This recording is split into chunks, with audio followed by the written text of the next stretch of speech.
Assalamualaikum warahmatullahi wabarakatuh. Apa kabar GTK Madrasah? Semoga kita semua ada dalam keadaan baik dan selalu semangat jalani segala aktivitasnya.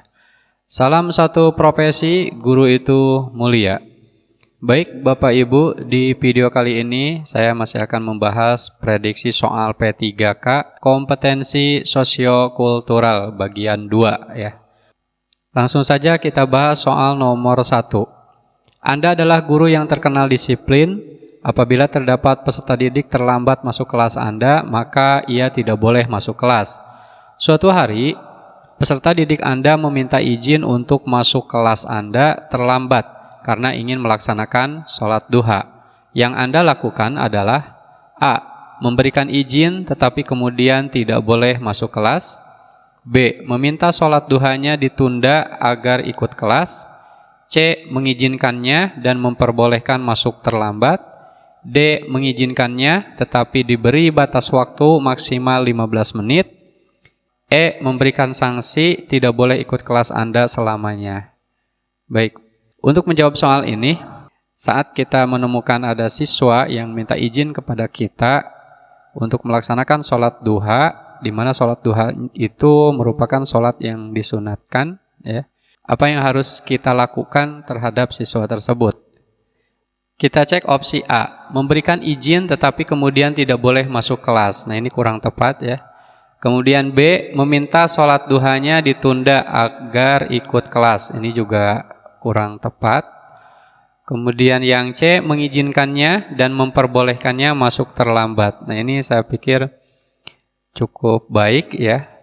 Kita harus mengizinkannya walaupun pelaksanaan sholat duha itu sunat ya, bukan wajib. Akan tetapi ketika siswa meminta izin ya kita izinkan saja. Dan memperbolehkan masuk terlambat ya, setelah melaksanakan sholat duha boleh masuk.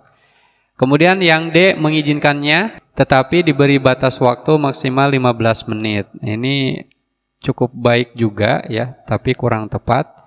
Kemudian yang E, memberikan sanksi tidak boleh ikut kelas Anda selamanya. Wah ini kurang tepat. Baik Bapak Ibu, jadi jawaban yang paling tepat itu adalah C ya. Kenapa? Karena kasus tersebut itu merupakan kasus mengenai kemampuan dalam berhubungan sosial, yaitu toleransi ya. Tentu dalam hal ibadah, meskipun ibadah yang dianjurkan sekalipun harus dihargai. Oleh karena itu, hal yang dapat dilakukan adalah memberikan izin karena peserta didik tersebut telah meminta izin ya. Sehingga ketika Bapak Ibu memilih opsi A akan memiliki poin 3, kemudian opsi B poinnya 2, opsi C poinnya 5, ini paling tinggi ya, kemudian opsi D poinnya 4, opsi E poinnya 1 ya.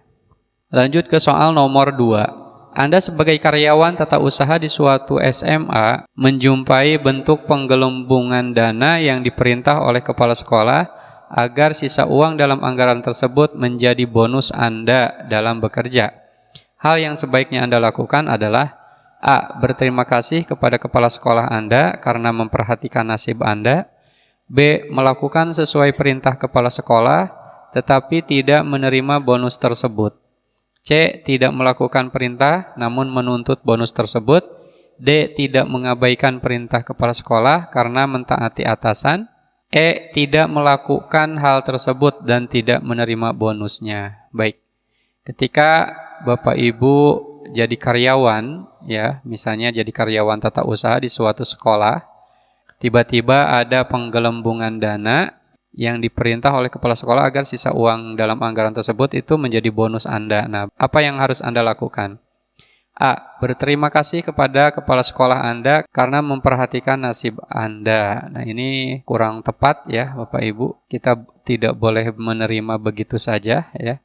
Kemudian yang B, melakukan sesuai perintah kepala sekolah tetapi tidak menerima bonus tersebut. Nah ini cukup baik ya, tetapi kita cek opsi yang berikutnya. C, tidak melakukan perintah namun menuntut bonus tersebut. Wah ini tidak baik ya untuk kita lakukan. Kemudian yang D, tidak mengabaikan perintah kepala sekolah karena mentaati atasan. Ini kurang tepat ya. Kemudian E, tidak melakukan hal tersebut dan tidak menerima bonusnya. Nah ini bagus dari opsi B ya. Jadi tidak melakukan hal tersebut karena disuruh untuk hal yang tidak baik ya, kemudian tidak juga menerima bonusnya. Jadi jawaban yang paling tepat itu adalah opsi E. Kenapa? Karena kasus ini sering terjadi sebagai bentuk konflik batin diri maupun konflik dari luar ya. Tentu hal tersebut adalah penyimpangan.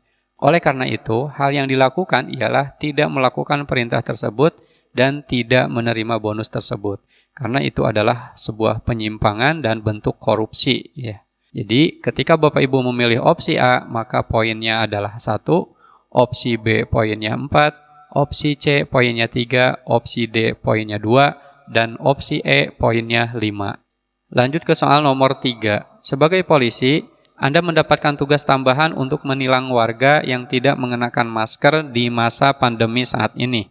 Namun saat menjalankan tugas, teman Anda tidak menggunakan masker dengan alasan tidak tahan dengan bau napasnya. Hal yang harus Anda lakukan adalah A. Memaskerkan paksa teman Anda karena Anda juga tidak tahan bau napasnya.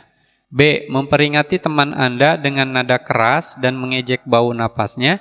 C. Mengingatkan teman Anda untuk mengenakan masker karena menjadi contoh penegak hukum. D. Mengingatkan teman Anda untuk mengenakan masker karena nanti malu apabila tidak mengenakan masker sendiri. E. Mengingatkan teman Anda untuk mengenakan masker karena bau napasnya pun mengganggu warga. Baik, ketika kita sebagai polisi, Bapak Ibu, kita mendapatkan tugas tambahan untuk menilang warga yang tidak mengenakan masker. Tetapi ketika saat menjalankan tugas, ada teman kita yang tidak menggunakan masker. Apa yang harus kita lakukan ya? Opsi A, memaskerkan paksa teman Anda. Nah, ini tidak boleh ya. Walaupun itu adalah bentuk ketegasan ya, tapi kalau dipaksa itu tidak baik juga ya, karena dia teman kita. Kemudian B, memperingati teman Anda dengan nada keras dan mengejek bau napasnya. Ini juga kurang tepat ya, konotasinya negatif. Kemudian yang C, mengingatkan teman Anda untuk mengenakan masker. Nah, ini baik ya, karena menjadi contoh penegak hukum. Ya, kita keep dulu ini. Kemudian yang D, mengingatkan teman Anda, bagus ya, untuk mengenakan masker, karena nanti malu apabila tidak mengenakan masker sendiri. Nah, ini kurang tepat ya, lebih baik opsi yang C. Kemudian opsi E, mengingatkan teman Anda untuk mengenakan masker, karena bau napasnya pun mengganggu warga. Wah, ini juga kurang tepat ya. Jadi, jawaban yang paling tepat itu adalah C ya. Kenapa? Karena dalam kasus di atas, polisi ditugaskan untuk menilang warga yang tidak mengenakan masker.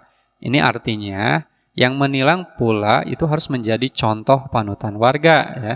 Ketika tidak mengenakan masker, tentunya harus diingatkan untuk tetap mengenakan masker karena ia menjadi contoh panutan warga dengan alasan apapun ya. Sehingga jika Bapak Ibu memilih opsi A, maka poinnya adalah 2, opsi B poinnya 1, opsi C poinnya 5, opsi D poinnya 4, dan opsi E poinnya 3. Lanjut ke soal nomor 4. Edi adalah karyawan yang seruangan dengan Anda. Ia menderita bronkitis dan tidak betah berada di ruangan berpendingin udara karena akan memperburuk pernapasannya. Ia meminta bantuan Anda untuk mematikan pendingin udara, sedangkan Anda sendiri merasa panas jika pendingin udara tidak dinyalakan. Nah, sikap Anda itu bagaimana? A. Menyuruh Edi untuk pindah ruangan yang tidak berpendingin ruangan. B. Memperbesar suhu pendingin ruangan agar tidak terlalu dingin. C. Memperkecil suhu pendingin ruangan agar Edi pindah. D. Mematikan pendingin ruangan untuk menyesuaikan diri dengan Edi. E. Anda pindah ruangan karena tidak betah dengan Edi. Baik, di kondisi ini ya, kita harus bersikap seperti apa gitu kan. Yang A. Menyuruh Edi untuk pindah ruangan yang tidak berpendingin ruangan. Nah, ini tentu tidak boleh kita lakukan ya, karena kita sekantor kan dengan Edi. Kemudian B. Memperbesar suhu pendingin ruangan agar tidak terlalu dingin. Ini juga cukup baik ya, tetapi kurang tepat. Kemudian opsi C. Memperkecil suhu pendingin ruangan agar Edi pindah. Ini hampir sama dengan opsi A ya, kita lewat. Opsi D. Mematikan pendingin ruangan untuk menyesuaikan diri dengan Edi. Nah, kita mencoba untuk menyesuaikan diri dengan Edi ya, karena Edi adalah karyawan yang memang satu ruangan dengan kita. Maka kita matikan dulu pendingin ruangan ketika lagi bekerja bersama Edi. Nah, kalau misalnya nanti kegerahan, bisa kita nyalakan kembali seperti itu ya. Kemudian yang E, Anda pindah ruangan karena tidak betah dengan Edi. Nah, ini juga kurang tepat, sehingga jawaban yang paling tepat itu adalah D. Kenapa? Nah, dalam kondisi ini tentu sering dijumpai di pekerjaan. Oleh karena itu, kita harus menghargai rekan yang sakit ya dan menyesuaikan diri untuknya sebagai bentuk senasib apabila kita juga ada di posisi tersebut ya. Kak, ketika Bapak Ibu memilih opsi A, itu poinnya adalah 1, opsi B poinnya 4, opsi C poinnya 2, opsi D poinnya adalah 5, dan opsi E poinnya 3. Lanjut ke soal nomor 5. Eko sangat tidak suka dengan Sulis ketika di kantor karena Sulis memutar lagu Malaysia dengan keras sehingga mengganggu kerja Eko dan pegawai lain. Eko kemudian curhat kepada Anda mengenai hal tersebut. Nah, sikap Anda adalah A. Mengompori Eko agar semakin membenci Sulis karena sangat mengganggu. B. Menenangkan Eko dan menyarankan Eko untuk menyampaikan kepada Sulis dengan baik. C. Ikut tidak suka dengan Sulis karena Anda juga merasa terganggu dengan yang dilakukan Sulis. D. Melabrak Sulis dengan mematikan paksa lagu tersebut sehingga Sulis jera. E. Cuek dan tidak ingin ikut campur dengan masalah Eko dan Sulis karena itu masalah mereka. Baik. Untuk mengatasi hal ini ya Bapak Ibu, ketika kita memilih opsi A, mengompori Eko agar semakin membenci. Wah, ini konotasinya negatif ya Bapak Ibu. Jadi gak boleh Bapak Ibu pilih. Kemudian yang B, menenangkan Eko dan menyarankan Eko untuk menyampaikan kepada Sulis dengan baik. Nah, ini saya pikir cukup bijak ya. Kita tenangkan dulu Eko apabila Eko ini misalnya merasa tidak nyaman gitu ya, atau terlihat marah terhadap Sulis, kita tenangkan. Setelah itu kita kasih saran Eko itu untuk menyampaikan ketidaksukaannya atau ketidaknyamanannya kepada Sulis dengan cara yang baik gitu ya. Kita keep. Kemudian yang C, ikut tidak suka dengan Sulis karena Anda juga merasa terganggu dengan yang dilakukan Sulis. Nah, ini sama saja dengan mengompori Eko gitu ya, dengan opsi A. Tidak boleh kita lakukan ya. D, melabrak Sulis dengan mematikan paksa. Ini juga tidak boleh ya, tidak boleh kita lakukan. Kita lewat. Opsi E, cuek dan tidak ingin ikut campur dengan masalah Eko dan Sulis karena itu masalah mereka. Ya, ini bersifat acuh tak acuh ya. Saya pikir kurang tepat. Yang paling tepat itu adalah opsi B ya. Kenapa? Nah, karena di situasi ini pastilah selalu kita jumpai ya. Ketika kita menjadi tempat berbagi teman kita harus menjadi pendengar yang baik dan menenangkannya. Kita juga harus membantunya agar masalah terselesaikan dengan baik ya. Maka opsi A itu memiliki poin 2, opsi B poinnya 5, opsi C poinnya 3, opsi D poinnya 1, dan opsi E poinnya 4. Lanjut ke soal nomor 6. Ketika ada promosi kacamata, Sulis sangat antusias periksa dan bertanya produk kacamata dengan salesnya. Namun, sales tersebut sangat terganggu karena Sulis tidak jadi membeli kacamatanya. Nah, Anda yang melihat situasi tersebut harus A. Menenangkan sales tersebut agar tidak marah berkepanjangan dengan Sulis. B. Mengompori sales tersebut karena watak Sulis demikian. C. Membeli kacamata sales tersebut untuk menghibur hati sales kacamata. D. Cuek dan bersikap biasa saja karena hal tersebut adalah wajar dalam berjual beli. E. Ikut bersikap seperti Sulis karena sales tersebut hanya mengobrol harga. Nah, baik Bapak Ibu, menyikapi hal ini ya, ketika kita pilih opsi A misalnya, menenangkan sales tersebut agar tidak marah berkepanjangan dengan Sulis. Nah, ini hampir sama ya Bapak Ibu dengan soal sebelumnya. Jadi ini cukup baik, kita tenangkan sales tersebut agar tidak marah berkepanjangan dengan Sulis. Kita keep dulu ini ya. Kemudian yang B, mengompori sales tersebut. Nah, ini gak boleh ya, gak boleh kita lakukan, kita lewat. C. Membeli kacamata sales tersebut untuk menghibur hati sales kacamata. Nah, bagian C ini bagus ya. Tujuannya itu untuk menghibur hati sales kacamata agar tidak marah dengan Sulis ya. Akan tetapi lebih tepat opsi A ya. Kemudian opsi D, cuek dan bersikap biasa saja. Nah, ini acuh tak acuh ya, bagus juga sih pada dasarnya, cuman kalau terlalu cuek tidak memberikan solusi gitu ya. Kemudian E, ikut bersikap seperti Sulis. Nah, ini sama saja dengan opsi B, mengompori ya. Sehingga jawaban yang paling tepat itu adalah A. Kenapa? Karena ketika kita melihat kasus ini, tentu kita harus menenangkan sales tersebut agar tidak marah berkepanjangan dengan sulis. Maka ketika Bapak Ibu memilih opsi A, ini poinnya adalah paling tinggi yaitu 5 ya. Opsi B itu adalah 2, opsi C poinnya 4, opsi D poinnya 3, dan opsi E poinnya 1. Lanjut ke soal nomor 7. Sebagai guru tamu di salah satu sekolah, Anda diminta bantuan untuk mengisi jam mata pelajaran di sekolah tersebut. Anda tidak mengenakan seragam sesuai hari kerja dan dicemooh oleh guru senior. Sikap Anda adalah A. Berterima kasih kepada guru tersebut karena memperhatikan Anda dengan detail. B. Memarahi guru tersebut karena terlalu ikut campur dalam urusan penampilan Anda. C. Bersikap biasa saja karena kepala sekolah Anda juga biasa saja tentang penampilan Anda. D. Tetap berpakaian tersebut dan mengabaikan cemoohan guru senior. E. Memohon maaf atas kesalahan dan akan menyesuaikan diri. Baik.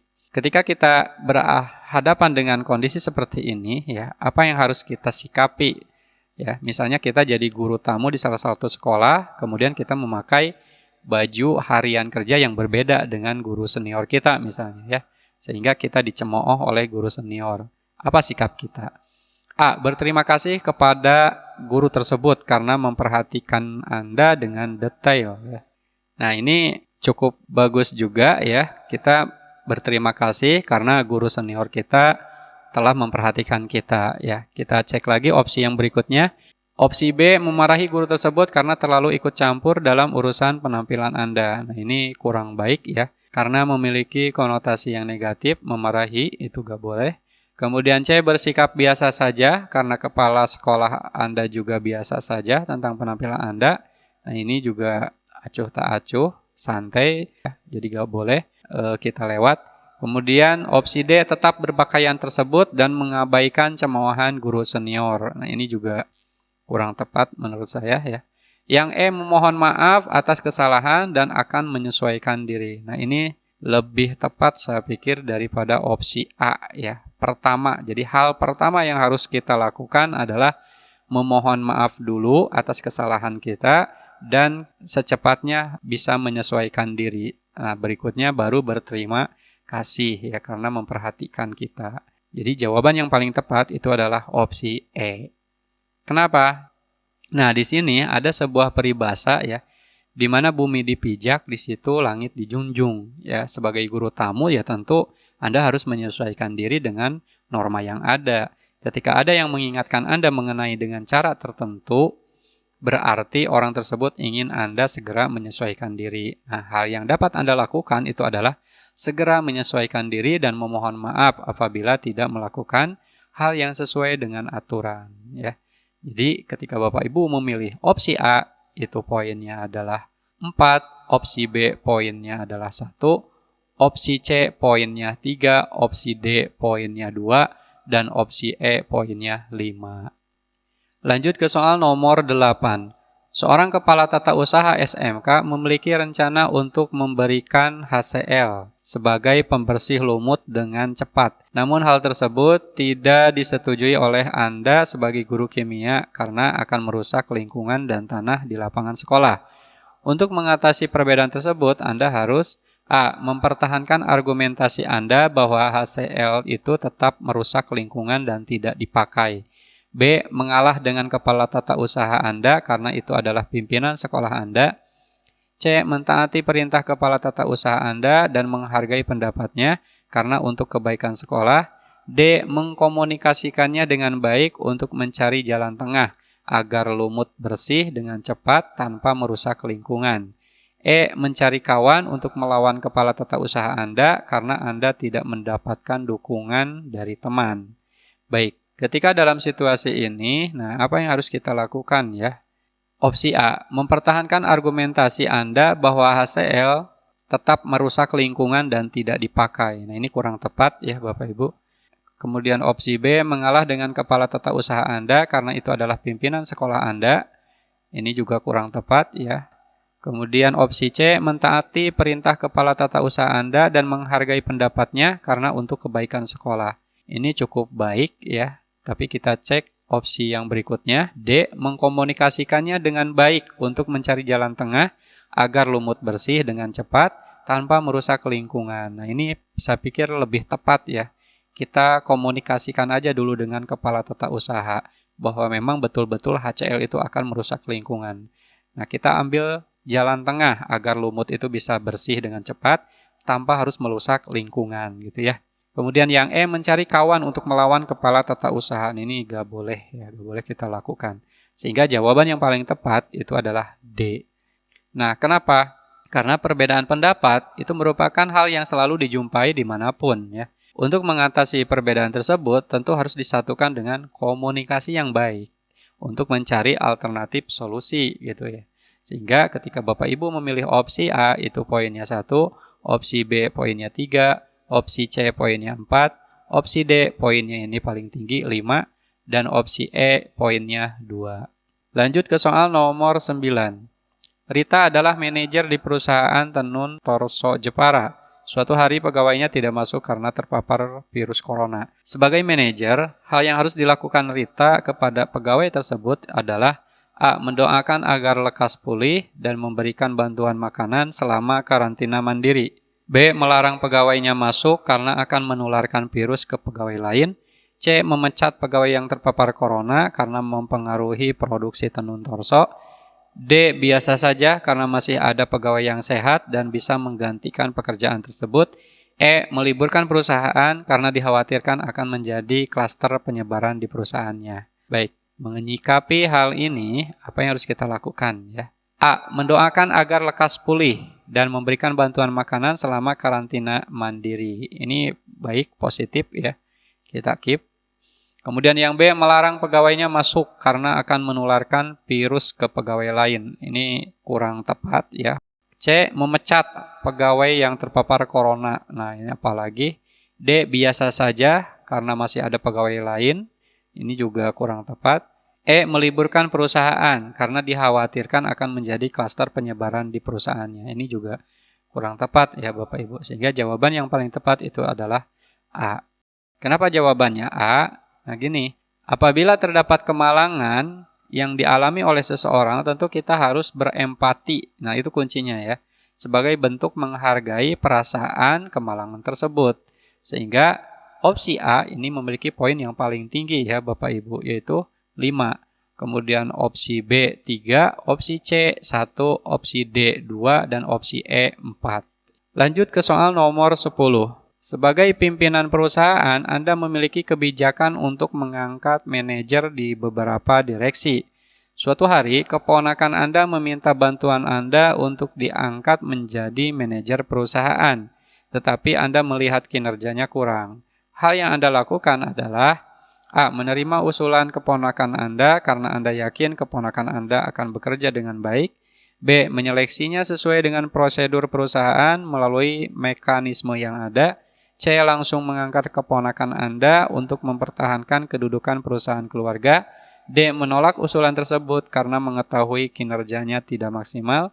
C. Mengabaikan usulannya dan menggantinya dengan pegawai yang kinerjanya baik. Oke, ketika kita misalnya sebagai pimpinan sebuah perusahaan dan memiliki kebijakan untuk mengangkat manajer di beberapa direksi ya. Kemudian suatu hari keponakan kita meminta bantuan kita untuk diangkat menjadi manajer perusahaan. Apa yang harus kita lakukan? Sementara kita tahu bahwa keponakan kita itu kinerjanya kurang baik gitu ya. Yang A, menerima usulan keponakan Anda karena Anda yakin keponakan Anda akan bekerja dengan baik. Oke. Secara kekeluargaan ini mungkin baik ya. Karena dia adalah keponakan kita. Akan tetapi karena kita tahu bahwa dia kinerjanya kurang, maka opsi A ini kurang tepat kalau menurut saya. Kemudian opsi B, menyeleksinya sesuai dengan prosedur perusahaan melalui mekanisme yang ada. Nah ini saya pikir lebih bijak ya. Kita seleksi saja walaupun itu keponakan kita, tanpa ada unsur misalnya kesengajaan, misalnya kita tahu bahwa kinerjanya kurang, tetap kita kasih seleksi atau kita seleksi lah sesuai dengan prosedur perusahaan yang ada ya. Kita keep. Untuk yang C, langsung mengangkat keponakan Anda. Nah ini gak boleh ya. Jangan mentang-mentang dia keponakan kita, terus kita langsung angkat keponakan kita menjadi manajer sebuah perusahaan. Ini gak boleh ya. Kemudian yang D, menolak usulan tersebut karena mengetahui kinerjanya tidak maksimal. Ini juga kurang tepat menurut saya karena akan menyakitkan lah, mungkin menyakitkan hati keponakan kita gitu ya.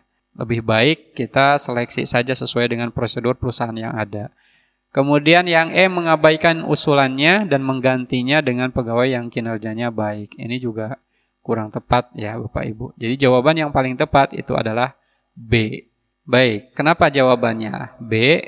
Berdasarkan kasus tersebut, hal yang harus dilakukan adalah menerima usulan tersebut sebagai bentuk menghargai pendapat ya, tetapi juga tetap melaksanakan mekanisme pekerjaan yang ada. Artinya, keponakan Anda itu harus menjalani prosedur seleksi dengan karyawan lain karena kedudukannya sama ya.